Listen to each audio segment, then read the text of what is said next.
Hello, my name is Dante Renee, and welcome to the 10 Room Bizarro YouTube page where I talk about films that I believe need to be talked about more. Like tonight's film. This is 2003's Red Cockroaches. Oh, man. I'm excited to tell you about this film. Red Cockroaches. And, a film by Miguel Coyola. I don't want to mispronounce that. A Cuban director. 2003, shot on video, masterpiece. Red Cockroaches. Never heard of this film. Never knew anything about this film. Had it in my collection for about maybe close to 2 years. Finally was like, let's go. And, you hear the title of this, and it couldn't be further than anything you think it is. Here in my hands, I believe, is the most ambitious shot on video film I've seen to date. You're going to see my eyes divert. I have notes here. I'm excited to tell you about this film. I'm excited to always talk about all these films. Okay? This thing is just fresh and like I have to tell somebody. So it's you. Acid rain. Mutations. Insects. The dead. A mysterious woman. DNA. Dysfunctional relationships.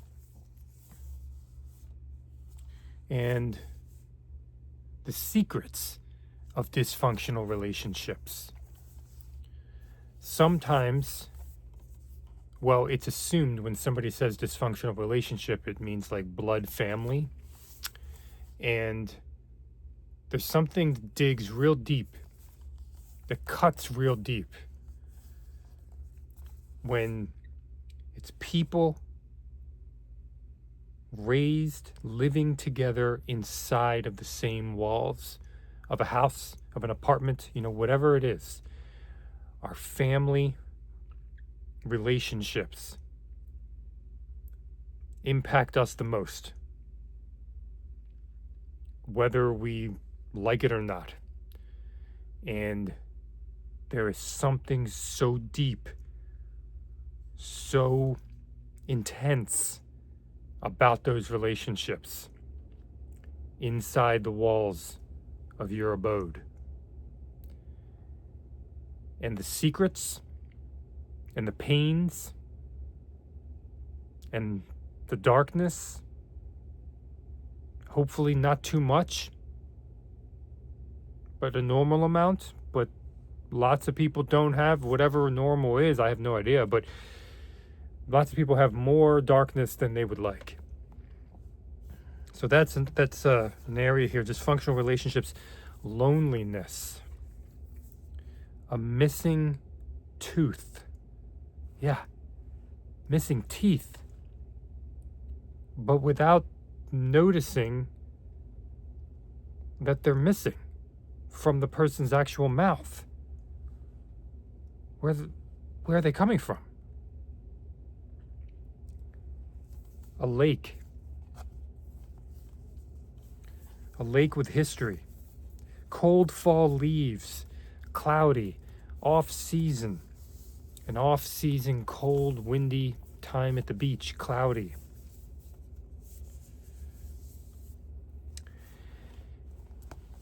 Red Cockroaches has the best, so far, that I've seen, edit transitions that I have ever seen in a shot on video film before. The director, I believe, from looking at an interview on the disc, stated something along the lines of, your previous scene I think I'm getting this right. Your previous scene should be the question, and the next scene, transitioning into the next scene, should be the answer. Something like that, right? I mean, that is so interesting. So intentional is the point. It's so intentional. So that means that every transition is intentional. Every scene leading to the next scene is intentional. Every edit is intentional. And guess what? This 82 minutes, it's not lost to the viewer on how intentional everything is. It's genius. Okay? This movie has a $2,000 budget. $2,000.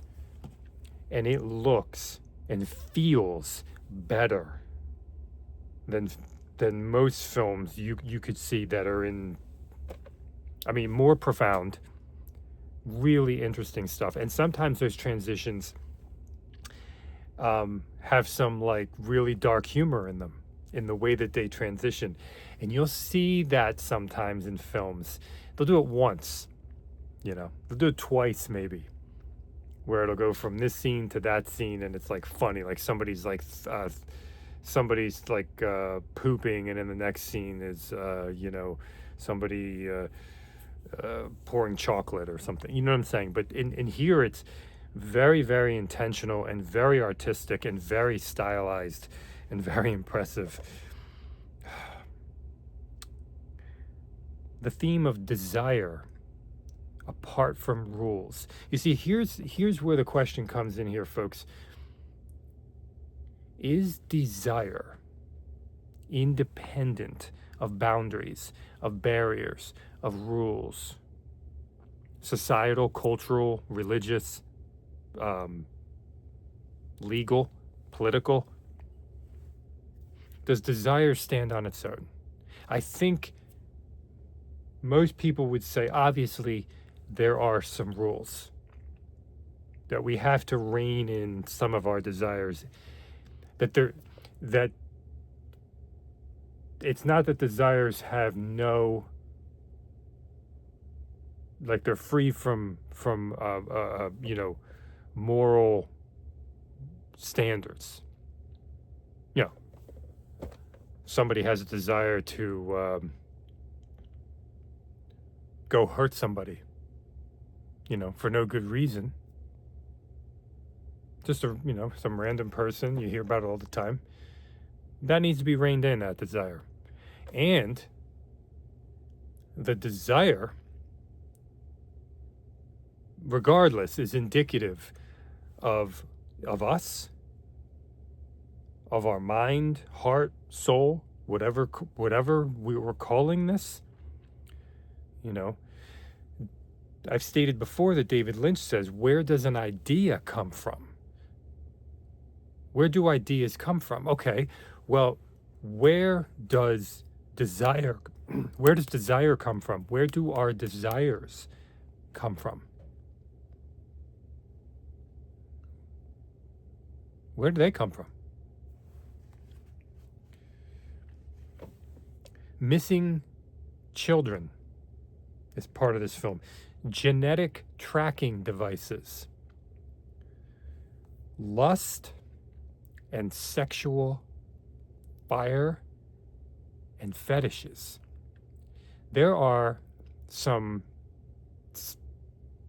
erotic scenes in here that are simultaneously a bit dark, a bit disturbing, but also I found to be incredibly hot at the same time. I don't want to give away too much because the sucker punch of watching this film as it progresses is just too good to be true. So you need to experience it yourself. But yeah, extremely hot. Extremely hot, I found. The lead girl in here, the first time I saw her near the beginning of the film, I didn't like her facial features and her presence were so like striking and so like unique and like not like she was not somebody who would just blend in.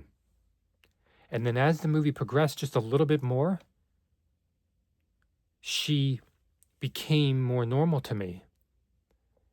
And I found her to be incredibly alluring, incredibly attractive.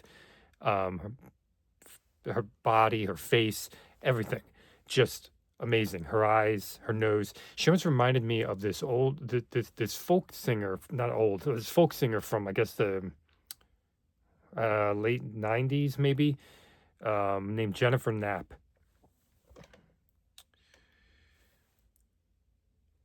Butts and feet.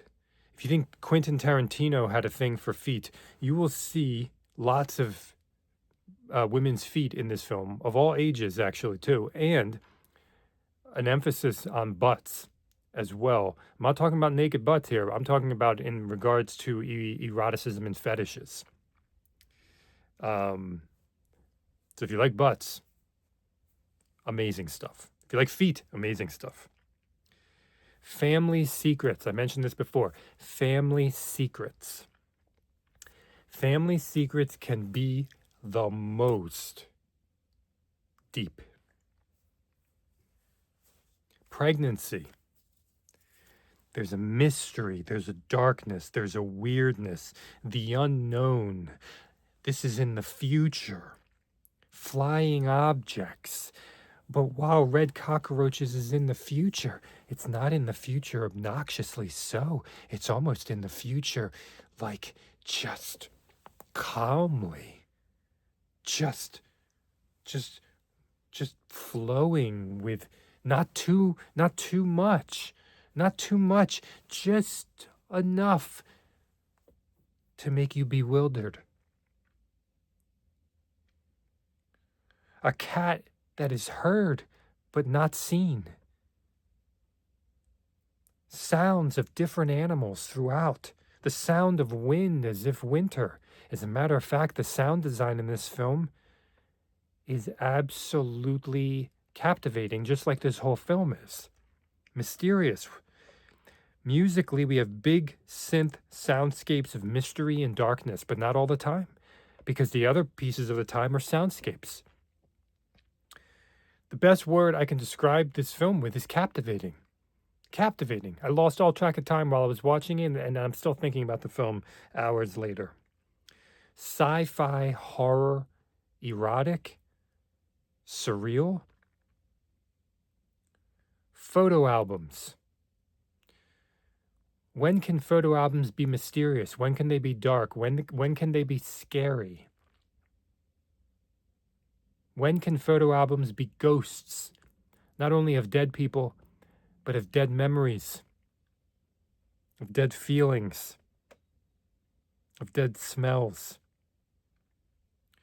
There's poetry to this film. Style is the substance. The story is in the style. That's something that a lot of people don't understand. But on this channel, I do preach that with certain films that I'm talking about, and this is one of them, and it's beautiful. Eggs. Eggs in this film.